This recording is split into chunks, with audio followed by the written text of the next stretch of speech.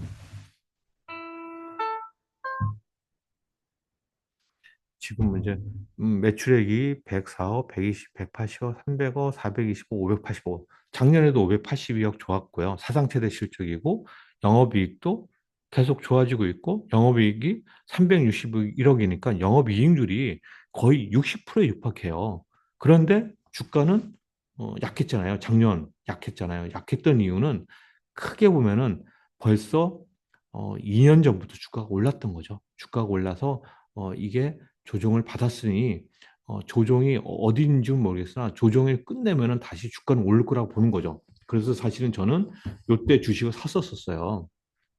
요때 요때 주식을 샀었는데 이게 이제 빠지고 이러니까 이게 시간이 너무 많이 걸려서 그냥 제가 손절을 하고 다른 주식으로 바꿔놨잖아요. 근데 이제 얘는 조정이 어디에 끝날지 모르겠으나 결국은 흘러가는 방향은 올라갈 걸로 보여져요. 이게 이제 떨어지는 쪽은 아니고 올라가는 쪽으로 예상을 하고 있는데 저점이 어딘지는 제가 모르겠지만은 결국은 비올은 좀 관심 있게 보자라는 면에서 비올에 대한 내용이 올라와서 말씀을 드렸어요. 근데 보면은 내용도 좋아요.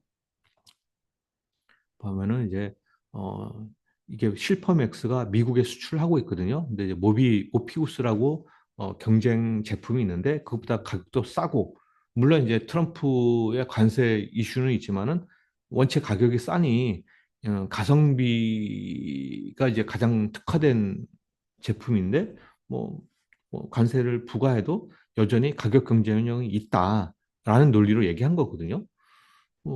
그리고 ITC 소송에서도 마이크론 니들에 관한해서는 얘네가 이제 독보적인 어, 기술력을 갖고 있기 때문에 거기에 대해서 소송에서 다 이기고 거기에 따른 로열티 수입이 들어오고 있다. 뭐 이런 내용이에요. 그래서 이제 실적도 잘 나오고 있고 뭐 다 좋은데 단 미리 좀 2, 3년 동안 미리 올랐던 측면이 있어서 조정을 받았던 측면이 강했으니까 그것만 끝나면은 어딘지 모르나 다시 주가는 상승할 가능성이 높다. 이렇게 보시면 될 것 같아요. 그래서 비율은 좀 관심 있게 보시라는 면에서 말씀을 드렸고요.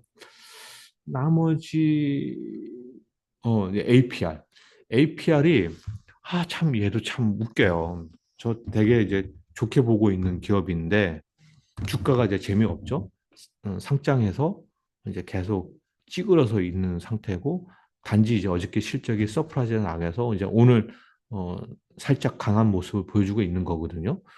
APR 실적도 되게 좋아요. 좋은 편이에요. 좋은 편이에요. 물론 이제 어, IPO를 앞두고 이제 마사지 했던 측면이 있어서 주가가 좀 재미가 없긴 하지만은 그래도 마사지가 있었다는 거를 고려하더라도 이제 화장품이나 그리고 이제 미용 디바이스가 한국을 벗어나서 글로벌리 팔려고 노력을 하고 있고 그리고 뭐 아직은 초기이긴 하지만은 차근차근 잘 밟고 있어서 진행하는 과정은 되게 만족스럽다. 그래서 이제 APR은 이렇게 이제 조정받은 지가 꽤 오래됐죠. 바닥권에서 어디가 바닥을 찍을지 모르겠으나 분명히 이 가격대에서는 있을 주식은 아니다.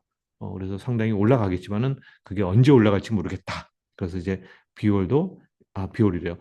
APR도 여전히 관심 있게 보는 기업 중에 하나다라고 보시면 될 것 같습니다.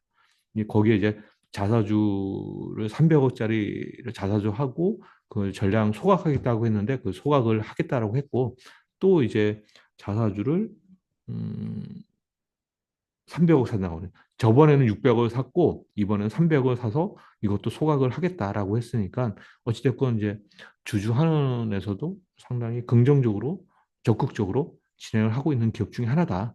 그래서 좀 관심 있게 보시면 될 것 같습니다.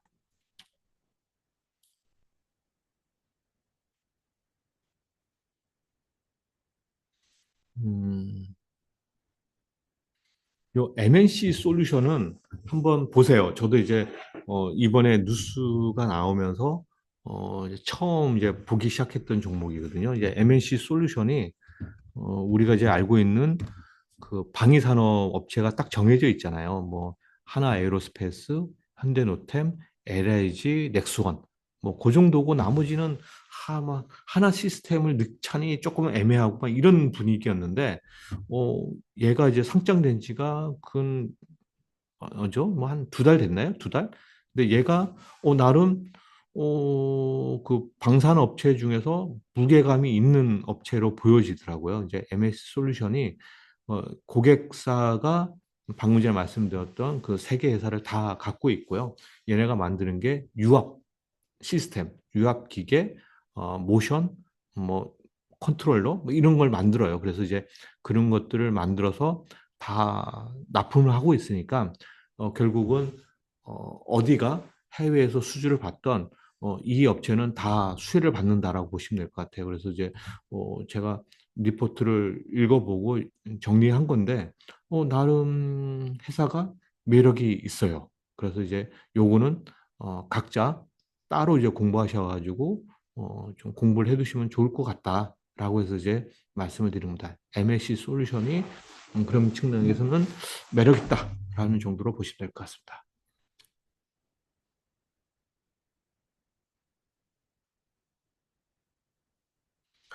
이제 개별 종목에서 상당히 이제 관심 가는 기업이 두 개가 있어요. 이게 이제 핵심인데 현대건설이 사실은 별 볼 일 없잖아요. 건설 업체들이 지금 뭐 우리 한국의 건설 경기가 별로 좋지 않았고, 그리고 해외에서도 저가 수주를 많이 받아서 되게 안 좋은 모양이었거든요. 이게 이제 현대건설의 주봉 차트에 이렇게 별로 별 일 없죠. 별 볼 일 없는데 그리고 실적도 별 볼 일 없었어요. 실적도 연봉으로 보면은, 연간으로 보면은 이제 매출액이 큰 게 변화 없다가, 작년, 재작년에 매출액이 이제, 국내 건설 경기가 살아나면서 매출액이 증가를 했는데, 다 알다시피 뭐, 그 우리나라 부동산 경기가 또 꺾이면서 부실 PF가 많이 발생하고, 이런 리스크가 있어서 사실 건설주 투자하기는 되게 껄끄럽던 기업이었잖아요. 근데 이제 4분기에 여러 부실을 한꺼번에 다 정리했어요. 영업이익이 1조 7천억.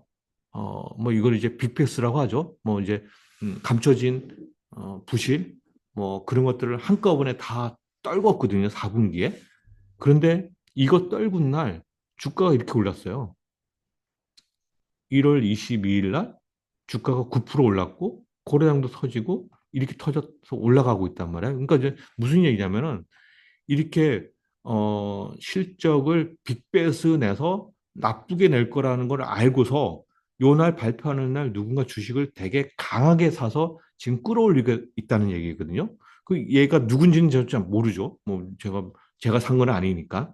그러나 이게 되게 놀라운 부분이 지금 악재를 터트려 놓고 그 악재를 갖고서 주식을 사서 끌어올리는 애는 분명히 미래에 대해서 어떤 시그널을 보고 산 게 아닐까라고 이제 추측을 하는 건데 그게 뭘까를 이제 제가 보니까 이게 음, 그건 것 같아요. 전력, 원전.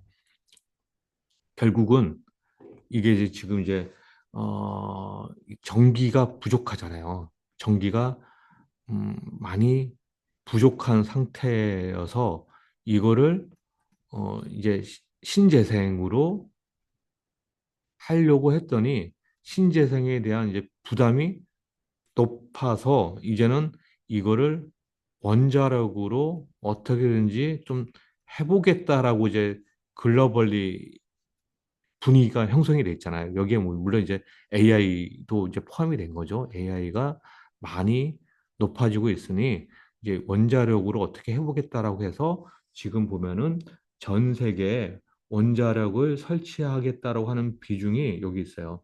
원전 프로젝트가 186개인데 그럼 많이 있는 거죠. 그중에 이제 유럽이 70개, 중동이 20개, 미국도 있고 뭐 아시아 지역도 있고 뭐 여러 군데 있겠죠. 근데 대부분은 이제 중국하고 뭐 이런 나라가 많이 해요. 중국이 많이 하긴 하는데 문제는 이게 이제 주가가 올라가 얘기 현대건설이 하는 역할이 뭐냐면은 이, 이 원전을 만들 때 건설을 하는 거예요. 건설, 시공을 하는데 이게 한국에서도 원자력을 만들 때 현대건설만 단독으로 만들 수 있고요. 그리고 놀라운 게 이 웨스팅하우스가 불가리아에 원전을 수주했었을 때 웨스팅하우스하고 현대건설이 협업을 했어요. 협업을 해가지고 지금 웨스팅하우스가 수주를 받으면은 현대건설이 가서 시공을 하게끔 돼 있습니다.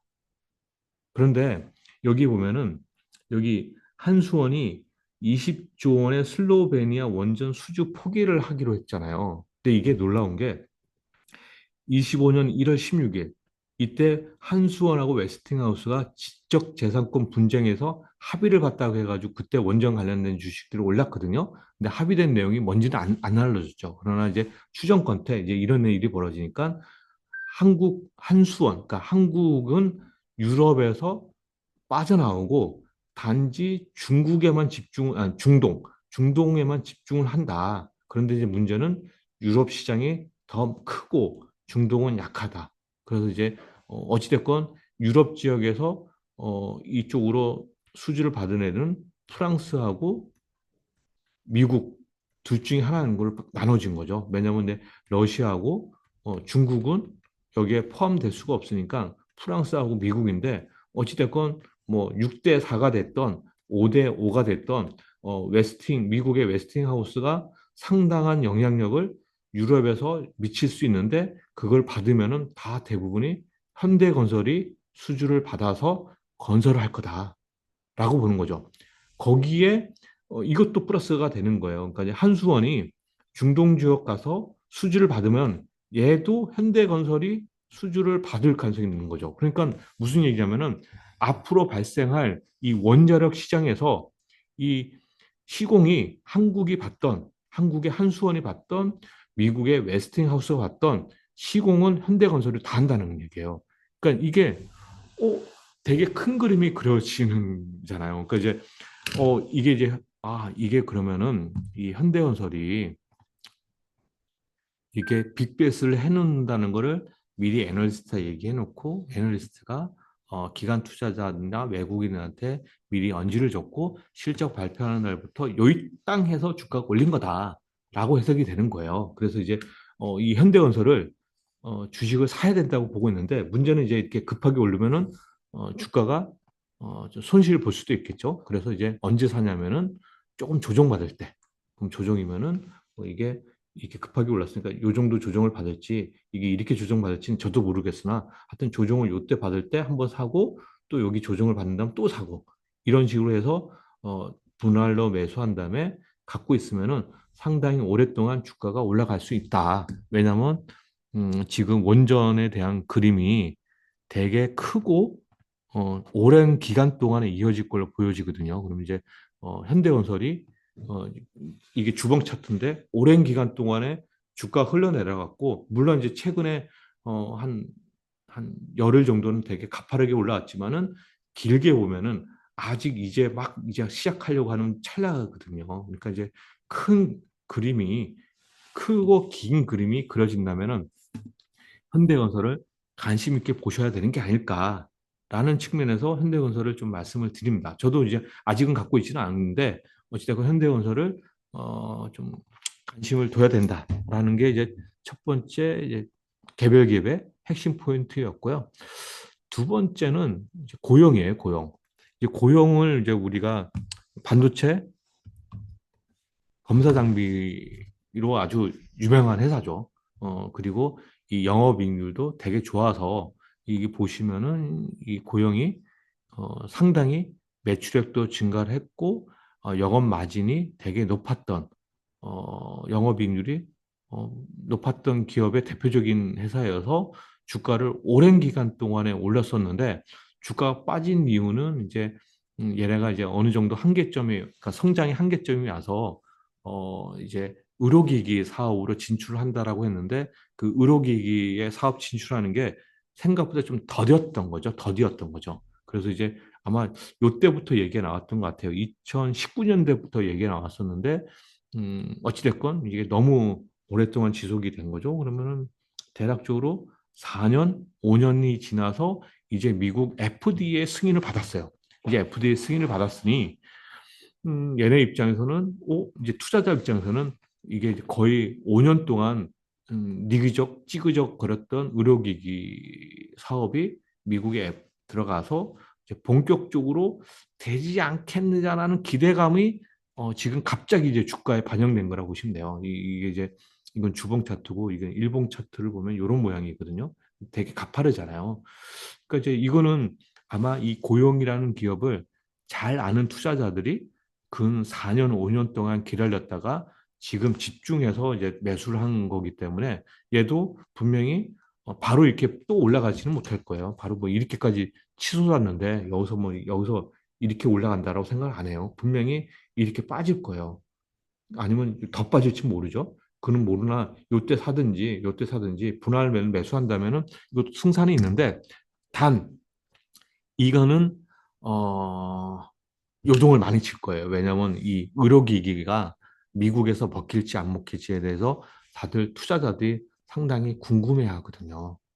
자신감도 없고, 자신감도 조금, 자신감도 약하고, 자신감도 약해서 이거는 주가가 이게 다른 것처럼 이렇게 꾸준하게 올라가는 게 아니라 이 요동이 되게 클 거예요. 요동이 크면서 어쨌든 우상향할 가능성이 있기 때문에 이거는 좀 이 변동폭이 클 거기 때문에 지금 관심 두지 마시고 뭐 60일선 아래로 충분히 빠지면은 그때 가서 한번 관심을 두십시오. 그래서 이제 고용이라는 기업이 원체 근본이 있고 기본이 있는 회사가 이제 새로운 신규 사업을 하겠다고 5년, 6년 전부터 준비를 했다가 이제 막 그 미국 FDA에 들어갔으니 이제 출발하는 시점이라고 보시면 될 것 같아요. 이제 그 부분을 투자자들이 이제 상당히 긍정적으로 바라보고 매수를 적극적으로 한 것 같다. 그래서 이제 뭐 자세한 내용들은 있지만은 뭐 내용은 계획은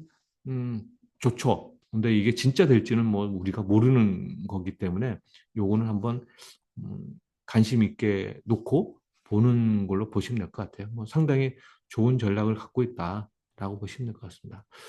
제가 다 말씀드렸는데 혹시 궁금한 내용이 있으면 질문 주시고요. 혹시 또 공유 드릴 내용이 있으면은 채팅창에 올려주시면은 제가 대신 말씀을 드리겠습니다.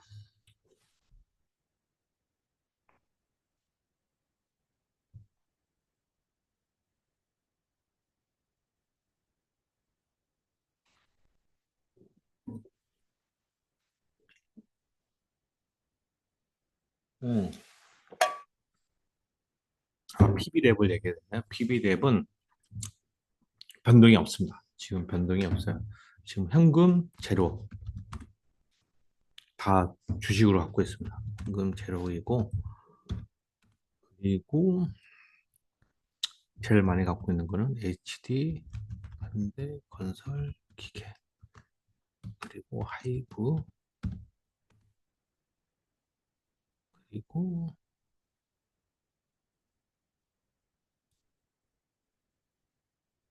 KB 금융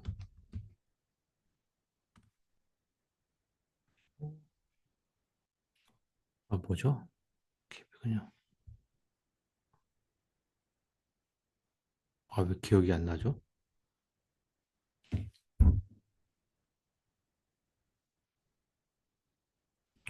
아, 코나이 그리고 휴메딕스 이렇게 갖고 있습니다. 이렇게 갖고 있어요.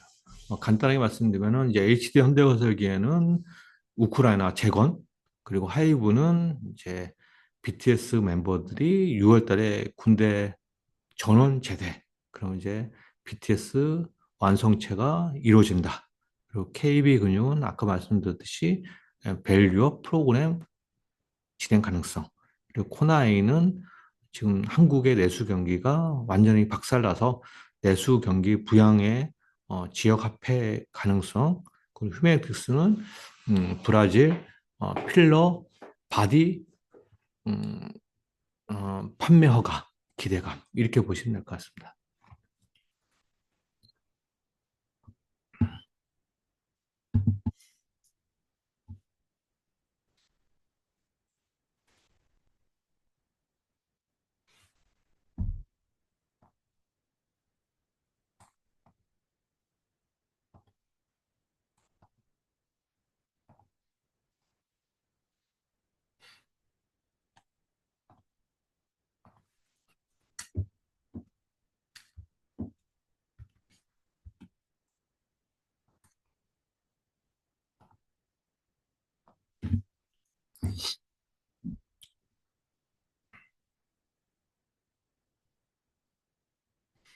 네, 뭐 질문이 없으면은 여기까지 하고요. 다음 주에 뵙는 걸로 하겠습니다. 오늘 하루도 수고하셨습니다. 감사합니다.